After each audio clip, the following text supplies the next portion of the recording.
It started with a mix-up at the front desk of my office building, something so mundane that it should have ended with a laugh and an apology. I was heading out for lunch, the same chicken wrap from the same deli downstairs, when the receptionist, Tanya, called out to me from behind her desk with a padded envelope in her hand. She said it had my name on it, so I took it without thinking. I didn't recognize the handwriting, and there was no return address, but whatever. I got deliveries all the time. Clients sent paperwork, tools, samples, the usual. I shoved it into my work bag and didn't think twice until hours later when I was stuck in traffic and reached in to find a charging cable and pulled out the envelope instead. That's when I noticed something strange. My name wasn't just written on it. It was scribbled over something else. Someone had written my name over another, in thick black marker, like they didn't want me to see who it was really for. Now, look, I'm not a paranoid guy. At least I didn't used to be. But something about the weight of that envelope felt wrong. I was still sitting at the red light, waiting for the turn signal, when I ripped it open. Inside were 8 glossy photos. Nothing fancy, just regular 4x6 prints. But the second I saw the first one, my stomach knotted into something I hadn't felt since my dad pulled a belt off the wall when I was 12. It was my wife, Claire, sitting at a small cafe table outside some restaurant I didn't recognize, laughing across from someone. I flipped to the next one. Her hand was on his.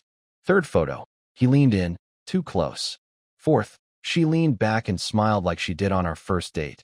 The one where I told her about my fear of deep water, and she said, "Then we'll just stay in the shallow end." But that smile, that damn smile, wasn't for me anymore.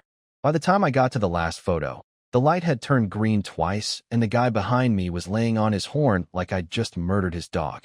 I drove the rest of the way home like I was in a tunnel, the world muffled and distant, the sound of my heartbeat so loud it felt like I'd swallowed a war drum. The worst part wasn't the physical touch, or even the familiarity on her face. It was how comfortable she looked with him. That kind of comfort doesn't show up in a week or two. That takes time. Months, maybe longer. When I got home, I didn't go inside. I sat in the garage with the engine off, holding the photos in my lap, trying to figure out who would send them to me. No note. No explanation. Just 8 photographs that cracked my world open like a dropped plate on tile. At some point, Claire pulled into the driveway. She didn't notice me sitting there right away.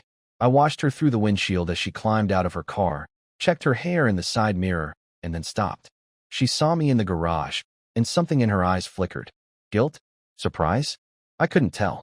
But she froze for a beat too long before forcing a smile and walking up to the side door. "Hey, you're home early," she said, casually, as if she hadn't just spent her lunch hour holding hands with someone else. I didn't answer. I didn't trust myself to speak yet. I watched her unlock the door and disappear inside, and for a moment, I sat there thinking I should just drive away, just back out and leave her wondering. But I couldn't. I had to know how far it had gone. I needed the truth, even if it burned. When I finally walked into the house, Claire was in the kitchen, pouring herself a glass of water like she always did after work. She turned and gave me a puzzled look. "Everything okay?" she asked. I held up the envelope. "This was left for me at the office today," I said. She took one look at it, and her face went blank. Not angry, not sad, just a complete shutdown, like a robot powering down. "Where did you get that?" she asked, not even bothering to pretend she didn't know what was inside. "It was addressed to me, with my name written over someone else's," I said, walking over and placing the photos on the counter one by one like cards in a magic trick. She stared at them but didn't touch them. "I can explain," she said. "You can try," I replied, my voice tight. "Start with his name." That was the first time I saw her flinch. Claire didn't say his name right away. She didn't even try to reach for the photos. She just stood there, leaning on the counter with both hands like she needed it to stay upright. Her eyes moved across the pictures slowly, like she was memorizing them instead of reacting. I waited. I wanted her to stumble, to rush into some excuse, to slip up and show me the whole thing was worse than I imagined. But all she did was breathe, deeply and steadily, like she had been caught in a lie before and had already practiced how to stand still inside it. "It's not what you think," she finally said. I shook my head, because I had already heard that line before in different ways from different people, and I didn't care for it then either. I pulled one of the chairs out and sat down, letting her know I wasn't going to leave this room until every last piece of this mess was in front of me. "So then tell me what it is," I said. Because I'm looking at a guy touching your hand, and you smiling at him like you forgot I existed.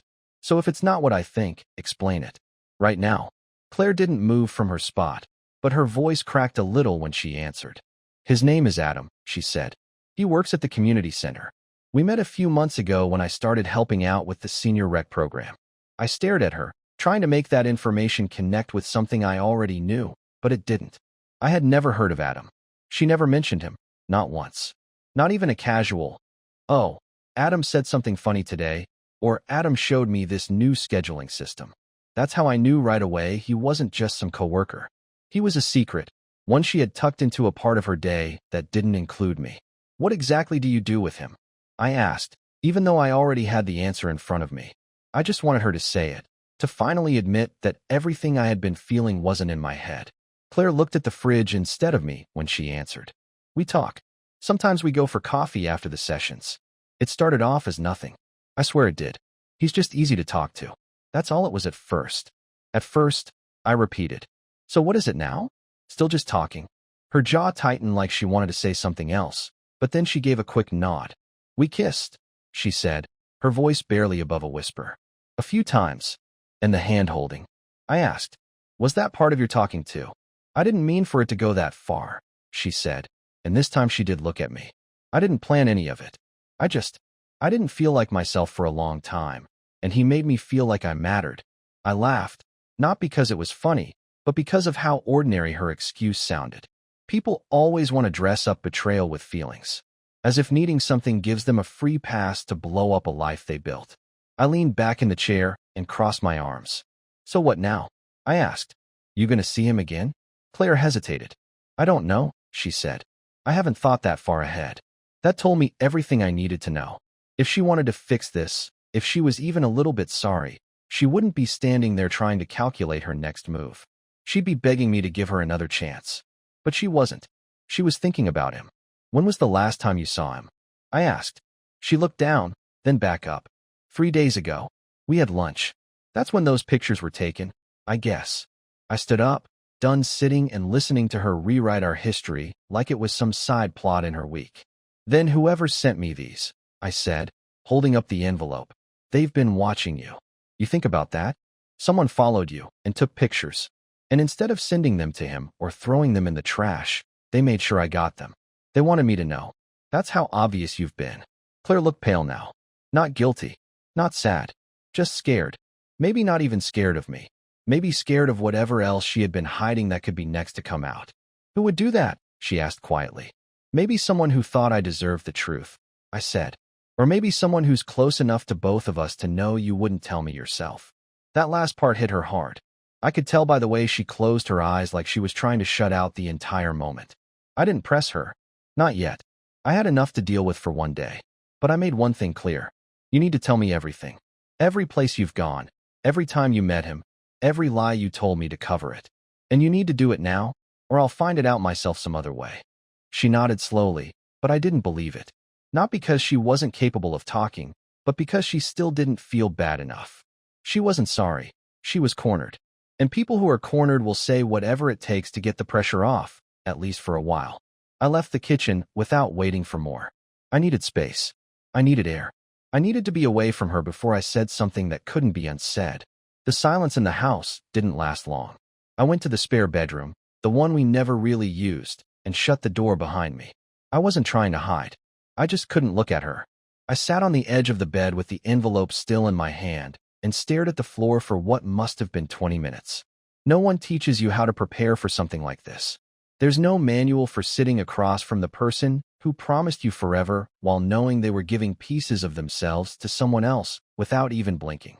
I replayed the conversation over and over, not because I thought I'd missed something, but because I was trying to feel anything other than the knot that had taken over my chest. I thought about the photos, about her hand in his, about the way she didn't deny any of it. I thought about how long I had probably been living in a house where the truth had no place. Then I stood up, walked back to the kitchen, and made the decision to stop pretending. Claire was still standing in the same spot. She hadn't moved. She looked like she wanted to speak again, but I didn't give her the chance. "Sit down," I said, pointing at the table. She hesitated, like she thought there was still a version of this where she could steer the conversation back to safe ground. But she followed the instruction anyway and lowered herself into the chair opposite mine. No more soft words, I said. No more justifying it with feelings. I want the truth, not your emotional spin on it.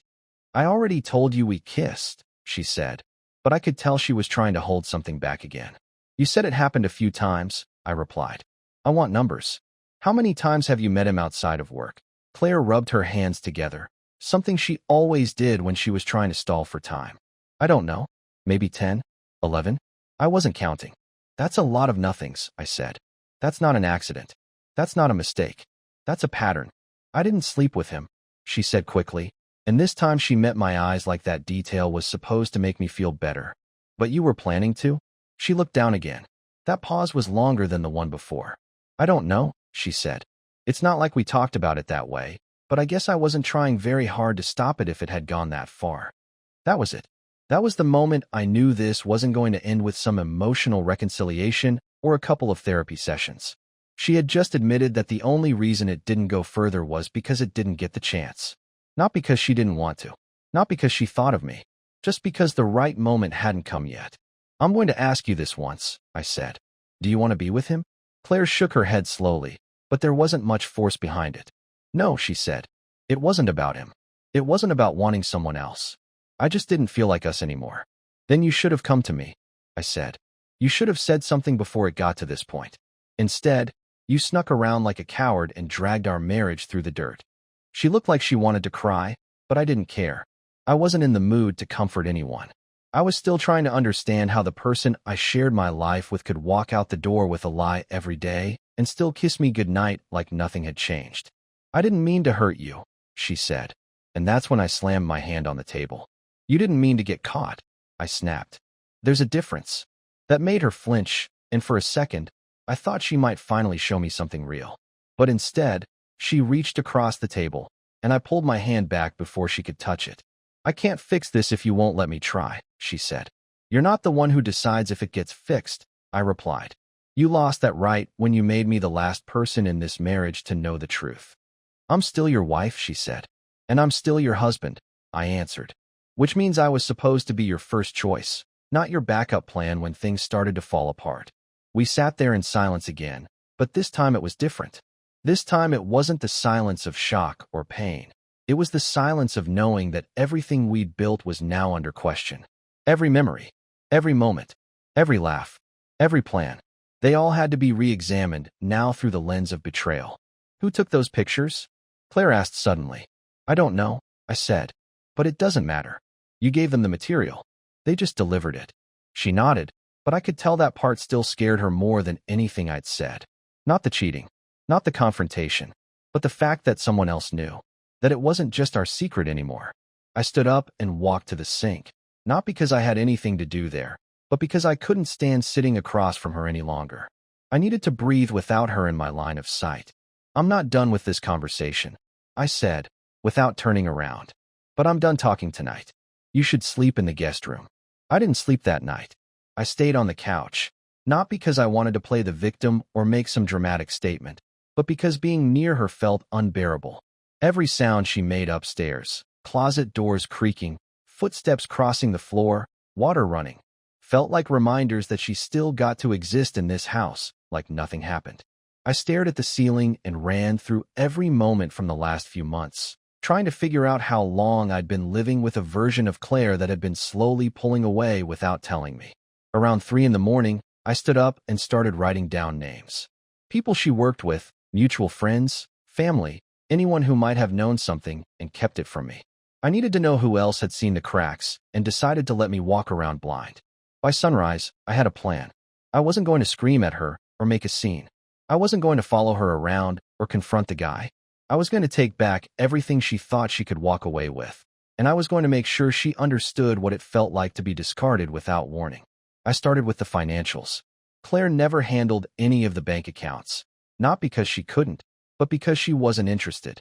I did the budgeting, the online banking, the taxes. She just swiped the card and let the details fall to me. So I logged in and made copies of every single account. I wasn't planning to drain them or do anything illegal. I just needed records, A paper trail, full clarity. Then I called my friend Tom, who worked in real estate and owed me a favor from a renovation job I helped him finish under budget last year. I need an apartment, I told him. Short-term lease, furnished, somewhere she won't think to look. He didn't ask questions. He said he'd get back to me by noon. Claire came down around 8, fully dressed like she was heading out, but she didn't say where she was going.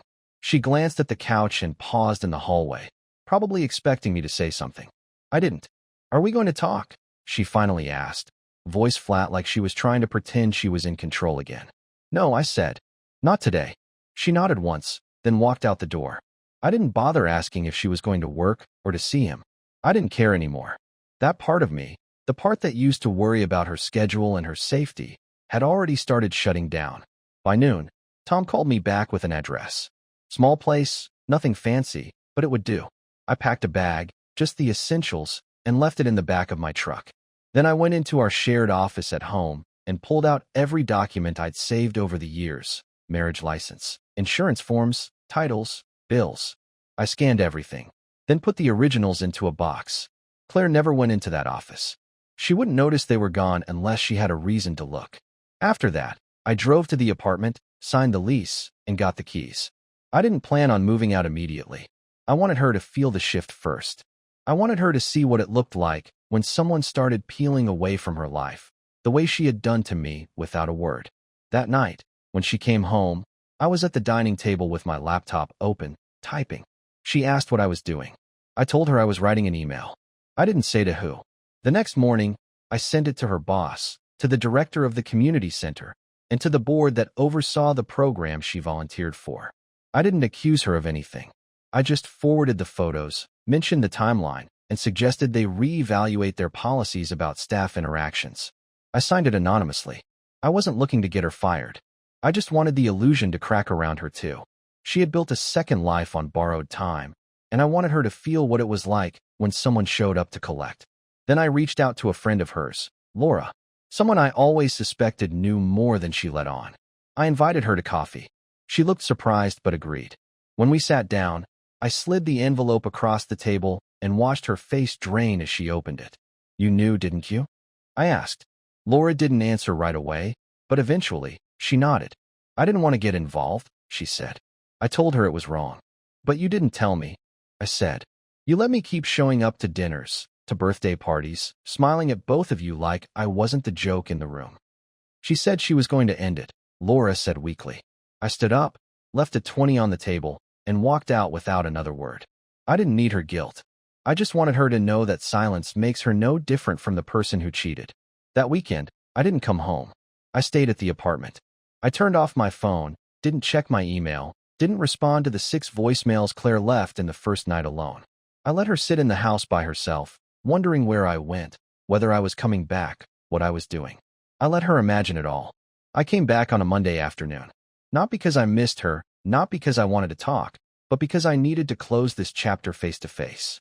I walked in through the front door without knocking. She was on the couch, curled up with her phone in hand, probably about to call someone for the 10th time that day. Her eyes shot up the second I entered.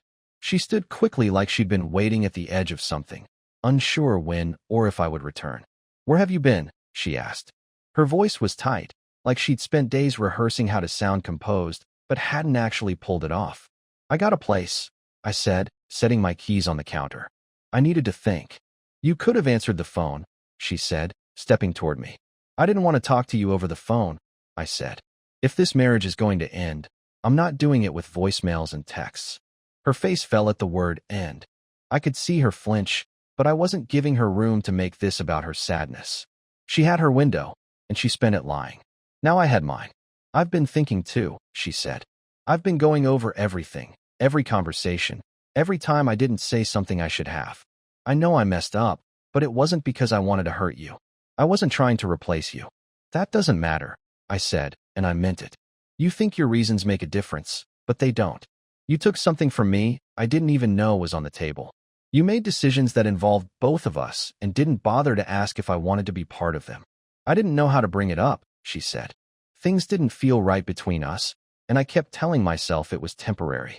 You should have told me when you first felt it, I said. Not after someone else made you feel interesting again. She looked at me like she wanted to argue, but she didn't.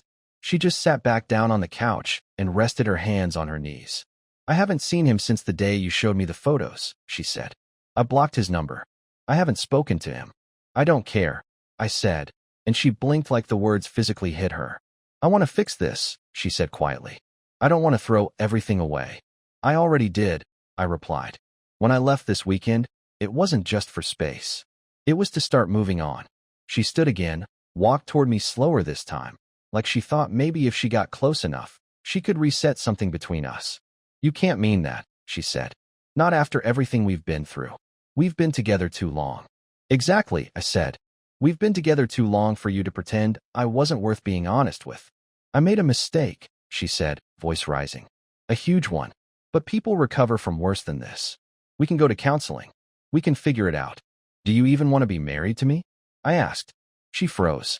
She hadn't expected the question. She opened her mouth and closed it again before finally answering.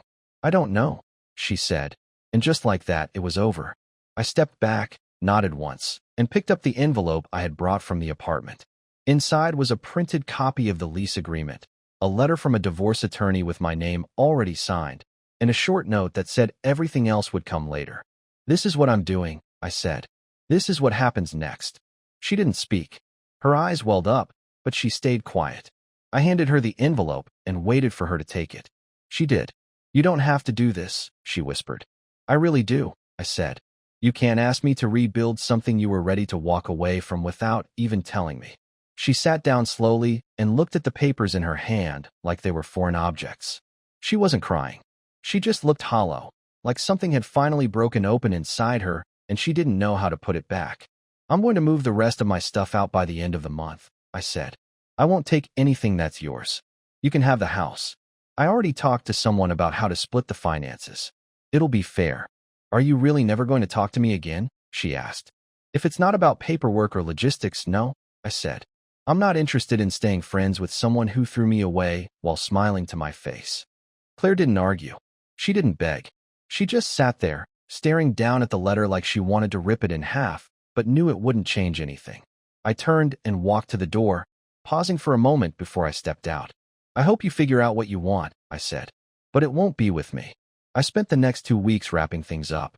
The apartment was quiet, smaller than the house, and not exactly cozy, but it gave me what I needed, space to think without seeing her shoes by the door or her half-empty coffee mug on the counter.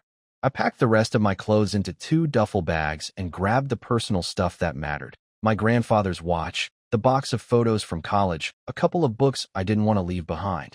I didn't bother taking anything from the bedroom. That space felt contaminated, and I had no interest in fighting over bed sheets or furniture. If she wanted to hold on to the material part of our life, she could have it. I didn't need any of it to move forward. My lawyer handled the paperwork quickly. Claire didn't contest anything, which made the whole process easier but somehow more painful. I guess part of me thought she might try to fight for us in some way, even just to argue one last time. But she didn't. She signed everything quietly and sent it back through her attorney. It was the most efficient exchange we'd had in months. No drawn-out discussions, no emotional breakdowns. Just names on paper and the sound of something closing that used to be alive. Tom checked in a few times. He brought over some food, asked if I needed help with anything. I appreciated it, but I wasn't in the mood to talk. I spent my days working, my evenings walking aimlessly around the neighborhood or sitting on the balcony watching the traffic. I didn't drink much, didn't go out, didn't try to distract myself with anything loud. I wanted to feel the silence, to know what my life sounded like without her voice in the background. It was strange at first, but not unbearable. I stopped checking my phone for messages from her. There were none anyway. One evening, maybe 2 days after the divorce was finalized, Claire called. I thought about not picking up, but curiosity got the better of me. I answered, kept my voice even. What is it? I asked. I just wanted to say I'm sorry, she said. Not for everything. I guess I already said that. I'm sorry you had to find out like that. That someone else had to show you. I'm not mad about that part, I said. Whoever sent those photos did me a favor. I've been going to therapy, she said. I've been trying to figure out why I let it get so far. I know it's too late to fix anything, but I thought maybe you'd want to know. I don't, I said, but I'm glad you're trying. She was quiet for a few seconds before asking the question I'd been expecting. Are you seeing anyone? No, I said. And I'm not looking. Okay, she said. I'm not either. I didn't ask, I replied. We sat there in silence. I didn't know what else she wanted, but I wasn't going to offer anything. I miss you, she said. I don't miss you, I said. But I don't hate you either. She didn't respond to that. Eventually, she said goodbye and hung up. I didn't save her number in my phone. I deleted the call log. That was the last time we spoke. Since then, I've learned how to live by myself again. Not just physically, but mentally. I stopped measuring my life by what used to be normal. I built new routines, started cooking meals I liked instead of what we used to eat. I took a trip out of town by myself, stayed in a cheap motel by the lake, and didn't tell anyone where I went. It wasn't exciting, but it reminded me that I could choose what my days looked like again. People say time helps, and maybe it does in a slow, frustrating way. But I think what really helped was accepting that not everything broken needs fixing. Some things need to be thrown out so you can make space for something better. I don't believe everything happens for a reason, but I do believe that knowing someone's true face is better than living next to a mask. Claire still lives in the house. I haven't been back. I imagine she's changed things, maybe painted the walls or moved the furniture. That's fine. That place was never about the walls or the furniture. It was about trust, and that left the minute she decided to give someone else the version of herself that used to belong to me. Sometimes people ask me if I'd ever get married again. I tell them I don't know. Not because I'm afraid, but because I'm not interested in building something with someone just for the sake of it. If it happens, it happens. If it doesn't, I'll be fine. I've learned how to exist without needing someone else to make me feel whole. That's what I took from all this. Not bitterness, not anger, just a clearer understanding of what I won't accept again. And that's more valuable than anything I left behind.